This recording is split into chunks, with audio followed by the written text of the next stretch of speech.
Welcome to a new episode of System Update, our live nightly show. On Sunday, a 25-year-old member of the United States Air Force, Aaron Bushnell, went to the Israeli embassy in Washington and set himself on fire while chanting pro-Palestinian slogans such as Free Palestine. In recordings and postings he left before doing so, Bushnell made very clear that he was engaging in this as an act of protest against U.S. support for Israel's destruction of Gaza. All of this led to a rather predictable form of discourse, with Israel supporters clearly understanding the danger to their cause of a U.S. service member sacrificing his own life in protest of U.S. support for Israel, insisting that the airman was just mentally ill and that nothing about his act should be admired or celebrated, in fact, should be scorned and hated. But is it really possible to separate one's views of this act of self-immolation from one's view of the underlying cause in whose name it was done? One might think from this discourse that anyone who engages in setting themselves on fire for a cause is always disparaged as mentally ill.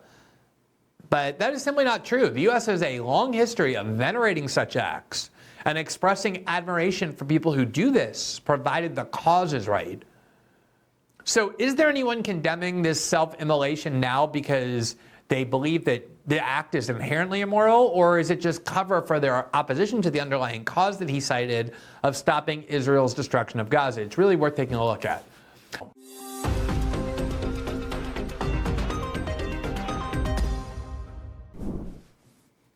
Last night we started the show by addressing the case of Aaron Bushnell, who was an active duty senior airman in the U.S. Air Force, who went to the Israeli embassy in Washington on Sunday and set himself on fire in protest of the Israeli war in Gaza and also U.S. support for that war. And there was a lot of requests we had in chat and by email and elsewhere for us to comment on it. Last night I said we didn't really feel comfortable doing that because there were very few facts about him that had been released. There wasn't much known about what he did and why, and I felt more comfortable waiting until we had more facts rather than just trying to opine or feed a existing narrative. And I said, we'll talk about it tomorrow night if there are more facts. And there are more facts. I think his motive is now extremely clear. And I don't want to talk entirely or specifically about what Aaron Bushnell did as the focus, because people probably have already existing views on whether this was a noble thing based on their underlying view of the cause that he invoked when he did it, namely the war in Gaza. If you love Israel, if you think they're doing the right thing in Gaza, you're probably opposed to Aaron Bushnell. If you believe that the Israeli war in Gaza is immoral and evil or genocidal, as the South Africans have alleged in the International Court of Justice and so have other countries, then you'll probably believe that what he did was noble. So it kind of depends on the underlying cause, but that's the point, because there's a lot of people claiming that what Aaron Bushnell did is inherently immoral, or it's a sign of insanity and mental illness only, that it doesn't deserve to be praised for that reason. And without opining on the specific case, precisely because I still think you kind of need to know a little bit more, what I do know for sure is that the act of setting yourself on fire to protest an injustice in the world is a very common form of protest, and it's something that United States politicians and officials and journalists have often praised and celebrated when it served a cause that they support, namely protesting the injustice of American enemies, whether it be Russia or China or Iran or all kinds of other cases. So this idea that self-immolation is inherently insane, that it's inherently an act that ought to be denounced, has never been the way we've looked at this act previously. It's always been looked at as an act of enormous courage and sacrifice. And, there's probably, some of you might remember that right after 9/11, Bill Maher had a talk show, not the one he has now on HBO, but a different one called Politically Incorrect. And a week or two after 9/11, he went on the air, and a lot of people at the time were claiming that the 9/11 hijackers were, quote, cowards. And Bill Maher went on the air and said, look, what they did is reprehensible. I condemn it. I think it's repugnant. But the one thing you can't say about 9/11 hijackers who deliberately drove planes into a building knowing they were giving up their own lives for a cause in which they believe, the one thing you cannot say about them is that they're cowardly. It takes courage to give up your own life for a cause. And it takes courage if you're going to die suddenly, like flying an airplane to a building, and it takes even more courage to die in one of the most excruciating ways imaginable, which is dying by setting yourself on fire.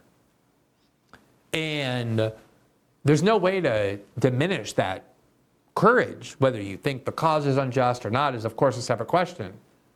Personally, I do have admiration for people who get to the point where they believe in a cause so much that they're willing to sacrifice their own self-interest, whether people like Edward Snowden, who ended up in exile in Russia and who we thought was going to end up in a maximum security prison for the rest of his life, or Julian Assange, who did the same, or people who fight in a war because they believe in the justice of that war and risk their own life to do so. There's no way to deny the moral courage and physical courage of that kind of an act.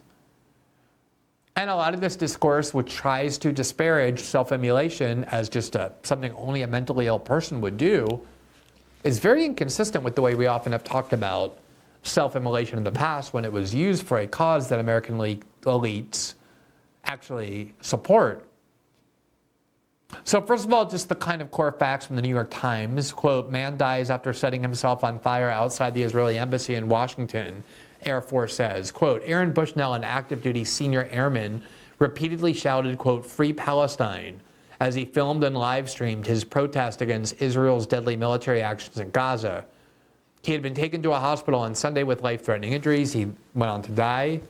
Quote, I will no longer be complicit in genocide, a man says in the video, echoing language that opponents of Israel's military offensive in Gaza have used to describe the war. Quote, I am about to engage in an extreme act of protest.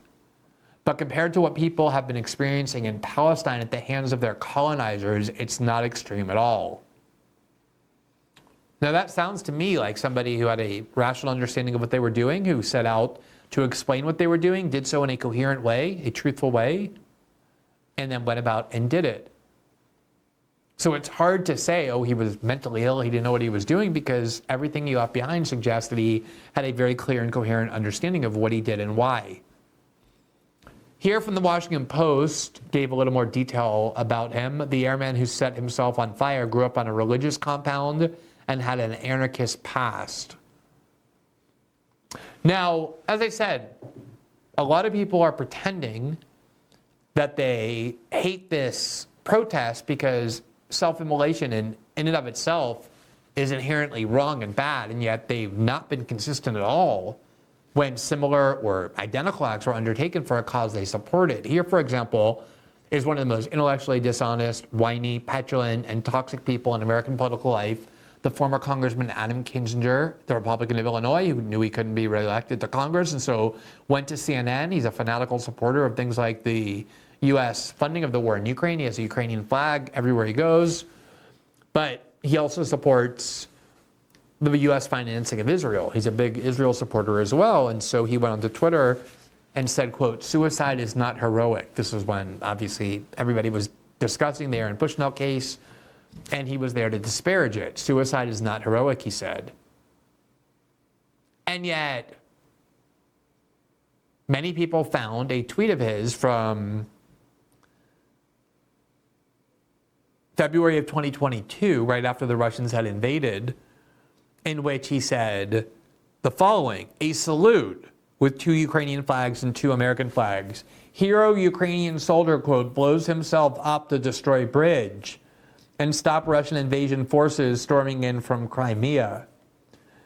So there he was praising as honorable and heroic an act of suicide in defense of a cause that he actually supported.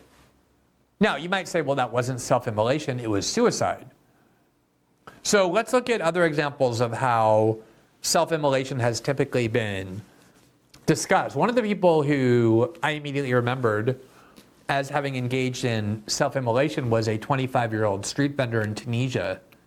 He had been college educated, but he couldn't get a job in Tunisia. It was a corrupt society, a repressive society. He was forced to work as a vendor, selling items on the street to support his family. And the police came one day and tried to take all of his things that he was selling, which is the only way he could earn a living in Tunisia.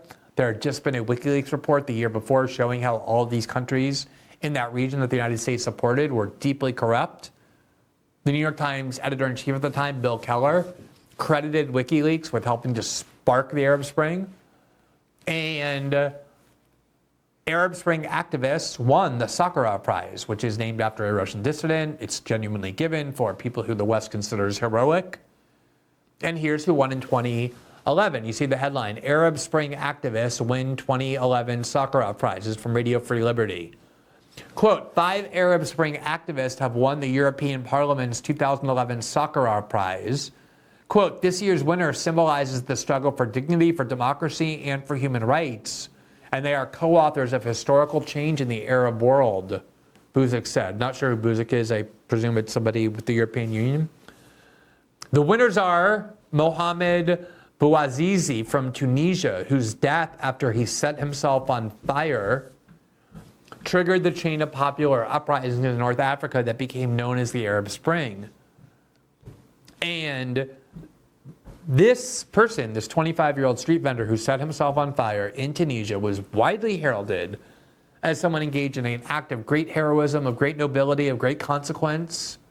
He won the Sakharov Prize after he had died for his act of self-immolation. And here's what President Obama had to say about this in January of 2011. On December 17th, a young vendor named Mohamed Bouazizi was devastated when a police officer confiscated his cart. This was not unique. It's the same kind of humiliation that takes place every day in many parts of the world. The relentless tyranny of governments that deny their citizens dignity. Only this time something different happened. After local officials refused to hear his complaints, this young man, who had never been particularly active in politics, went to the headquarters of the provincial government, doused himself in fuel, and lit himself on fire. There are times in the course of history when the actions of ordinary citizens spark movements for change because they speak to a longing for freedom that has been building up for years. In America, think of the defiance of those patriots in Boston who refused to pay taxes to a king, or the dignity of Rosa Parks as she sat courageously in her seat. So it was in Tunisia, as that vendor's act of desperation tapped into the frustration felt throughout the country. That is veneration for somebody who engaged in an act of self-immolation against a government that we were denouncing as tyrannical. Now, the reality was these governments that became the target of the Arab Spring, including Egypt, were dictatorships the United States, including under the Obama administration, had long supported. But Obama loved nothing more than getting up on his high horse and talking about people's quest for freedom and comparing everybody to Rosa Parks. And so this Tunisian street vendor who set himself on fire became a hero of the Western press and of President Obama. That was the prevailing narrative. Not that he was mentally ill, that only a crazy person would set himself on fire, that setting yourself on fire is a very stupid way to engage in protest. They were heaping prizes on him and veneration at the highest level of Washington politics from the podium at the White House by the president. Because in that case, that was a political cause that we wanted to write on, that we wanted to celebrate, that we wanted to expand. And so self-immolation was something that we regarded as courageous. The same exact thing happened when a dissident journalist in Russia set herself on fire, here from Politico in October of 2020. For Russia, a journalist's self-immolation is a wake-up call. Irina Slavina's last message was, for, quote, for my death, I ask you to blame the Russian Federation. She was constantly held up as an anti-Putin hero because she used self-immolation not to target our ally, as this 25-year-old airman did, but to denounce one of our enemies, the Russian government. Nobody, very few people in American political life criticized her self-immolation because it was aimed at Vladimir Putin. Here from the New York Times, March 4th, 2016, a Tibetan monk, 18 years old, dies after self-immolation to protest Chinese rule. The monk Kalsang Wangdu, 18, set himself to fire on Monday, according to Free Tibet, a group based in London. On the same day, a 16-year-old Tibetan student, Georgi Siring, committed the same act in India while shouting Free Tibet, the group said. He survived and was in a hospital in New Delhi on Tuesday. Hillary Clinton, the frontrunner to be the Democratic presidential candidate, held up a black and white photo of Mr. Dorji while talking in Minnesota to the president of the Tibetan National Congress, an advocacy group. And there you see the photo of Hillary Clinton celebrating this 16-year-old boy who set himself on fire on behalf of Tibet in protest of an American enemy, namely China. So if you self-immolate and you do so to protest China, or you do to protest Russia, or you do so in protest of tyranny in the Arab world, and Americans want to pretend that they're on the side of freedom for the Arab world, self-immolation gets celebrated as heroic. There are monuments built and prizes given for it. Here from Radio Free Liberty in January of 2019, 50 years after his self-immolation, Czech student Jan Palek remains a symbol of defiance. He was a Czech student who engaged in self-immolation to protest the Soviet Union's repression of his country. And here you have Radio Free Liberty talking about him as a symbol, a heroic symbol of defiance. Not as mentally ill, not as a crazy person, not as selfish, not as somebody who should be disparaged, somebody who should be held up and admired. The friend of the show and the very intrepid independent journalist Michael Tracy found this example, quote, Robert McNamara, in his 1995 memoir on Norman Morrison, a Quaker anti-war activist who self-immolated 40 feet from McNamara's Pentagon window on November 2nd, 1965. McNamara said he was deeply affected by the act, especially because his wife and kids agreed with the immolator.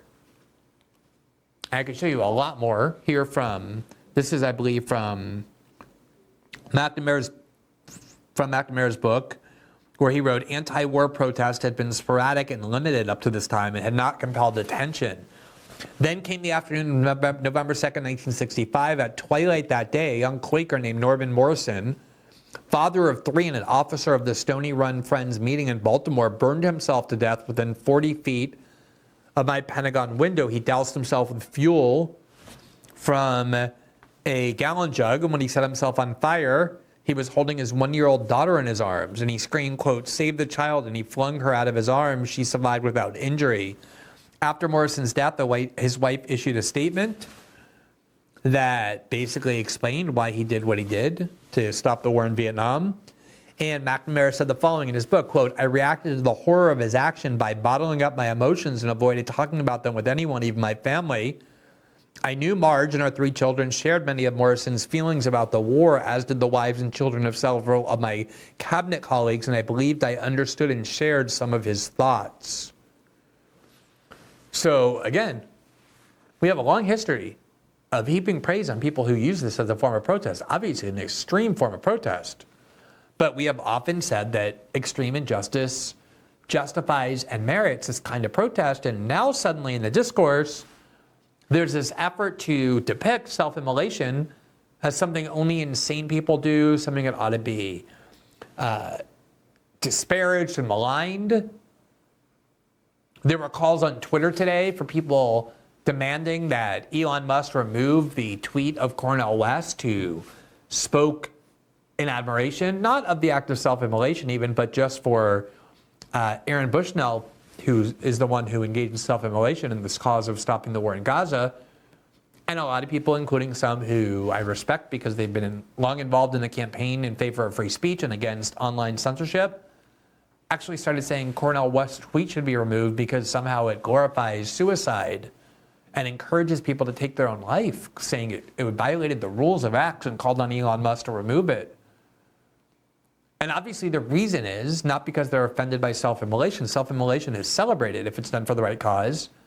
It's because they were concerned that this might bring consciousness to the cause of stopping the war in Gaza. And these people are very vehement supporters of Israel and the war in Gaza. and therefore want to disparage this act. But that is not always how, in fact, that's not usually how self-immolation is discussed. It's often discussed as a very noble and brave and heroic and consequential act of protest that has sparked some of the most important and beneficial events, according to our political and media elites, when it serves their agenda to do so. And so I think as you hear this discourse about Aaron Bushnell and what he did, I think it's very important to understand that the context is not that self-immolation is considered intrinsically wrong. It's all based on how people view the cause that is being advanced by that very extreme, admittedly extreme, but also definitely very courageous act.